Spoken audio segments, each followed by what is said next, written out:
All right, we are back here for this crossover Thursday, Locked On Chargers, Locked On Bucs. Thank you to all the everydayers for always making us your first listen. And also, if you guys need a second listen, make sure to check out the new slate at Locked On NFL, where they have 2 shows a day with Tyler the Madman rolling in the morning, where you won't need any coffee to wake up with that dude's takes. And also my boy Tony Wiggins in the barbershop, as they bring on the experts from around the Locked On Podcast Network who cover their teams every single day on YouTube, wherever you get your podcast from. And it's time to get into the PrizePicks keys for victory in this one. And Crossover Thursday is presented by PrizePicks. Download the app, use the code LOCKEDONNFL to win $50 instantly when you play just $5. James, there's a lot of things that are going to factor into who wins this game. If you had to boil it down to 3 things, 3 key things, the recipe for success, the recipe for an upset, right, for the Buccaneers in this game, what are those? To me, it's make smart decisions, run the ball early, often, and efficiently, and then bend, don't break. So smart decisions, right? Sounds simple. Baker is struggling to do exactly that the last couple of weeks. Last week against the Raiders, 3 turnovers. The Raiders had like 5 takeaways all season coming into that game, right, and the Bucs turned it over 3 times. Now, the first interception, you tip your hat. It was a great play by Chason. And then the fumble, Baker didn't stand a chance. It was Rashad versus 2 blitzers. He's got to be able to hold on to that ball, but it's really not on him. But the week before, 2 interceptions by Baker Mayfield against the Carolina Panthers. So that's 5 turnovers in the last 2 weeks. Luckily, the Bucs win both games, but you're on the road. If you're not going to win the turnover battle, you have to at least break even. They've gotten away with losing the turnover battle 2 straight weeks and still winning the game. That's not happening on the road against the Chargers. You have to make better decisions. You have to protect the football. Then run the ball early, often, efficiently. I don't care if Bucky Irving plays or not. The Bucs still have to figure out a way to run the football with Rachaad White and Sean Tucker. Since returning from the bye, the Bucs have 157, 236, 152 rushing yards in each of the last 3 weeks as a team.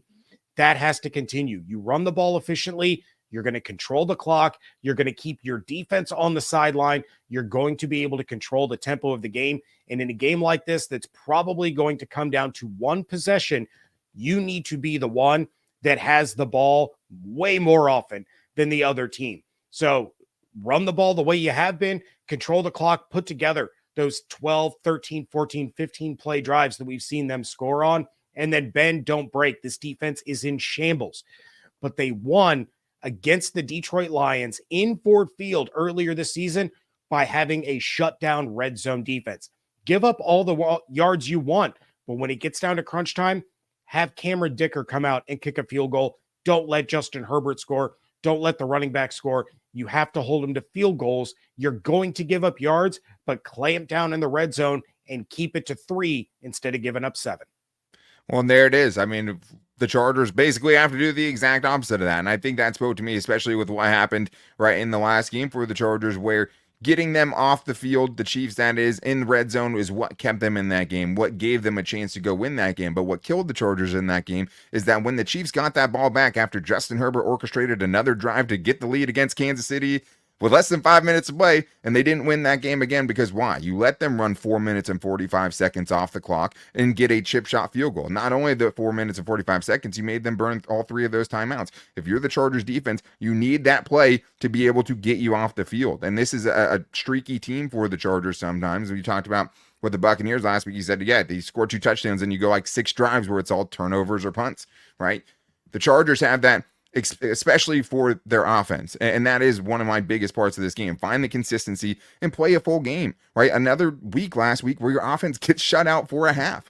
I promise you, if you don't score in both the halves in this game, you're not going to win the game. Like, that's just as simple as it needs to be for me. Like, you can't keep having this total feast or famine offense where, like, nobody was more surprised than me than the Chargers came out in that second half and scored 3 straight times and put up 17 second half points on the only 3 drives they had.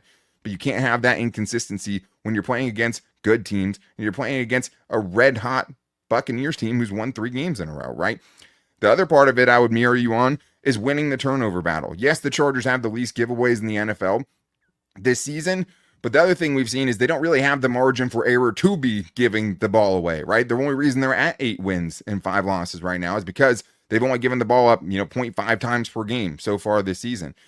And then it's the Baker part of it, right? Because the Chargers defense has been pretty feast or famine as far as getting takeaways.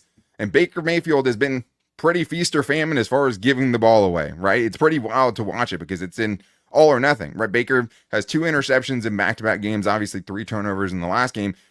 He has multiple interceptions in 5 out of his last 8 games. But then there was 3 games in the middle of that where he didn't throw, at least didn't throw an interception for 3 straight games. So for the Chargers, who up until the Kirk Cousins 4 interception game had gone 3 straight without forcing a turnover and a takeaway, you have to be able to do it. You have to make the bad Baker come out, right?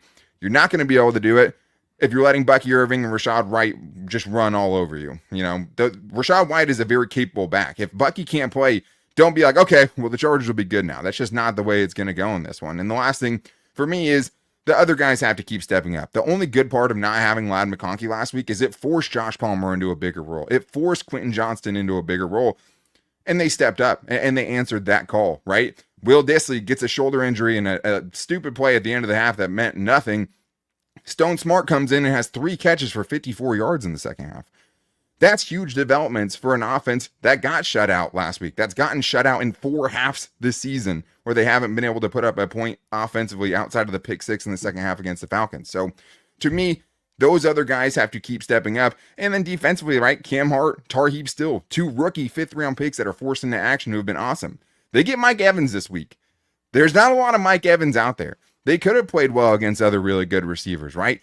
This is a fun test that I hope they're up for because we could get some really cool moments in this game with a big freak outside like Cam Hart going up against a big freak outside like Mike Evans. And that should be one of the fun matchups. And then if a Joey Bosa doesn't play, a Tuli Tuipulotu has to step up, right? And that's what it's going to be if the Chargers are going to win a game with huge playoff stakes on the line and playing a really, really good team, whether you're at home or not. Chargers offense has to keep up. And the Chargers defense has to do whatever they can to slow this red-hot Buccaneers offense down. But man, I'm so excited to watch it. This is, to me, like I said, one of the funner matchups of the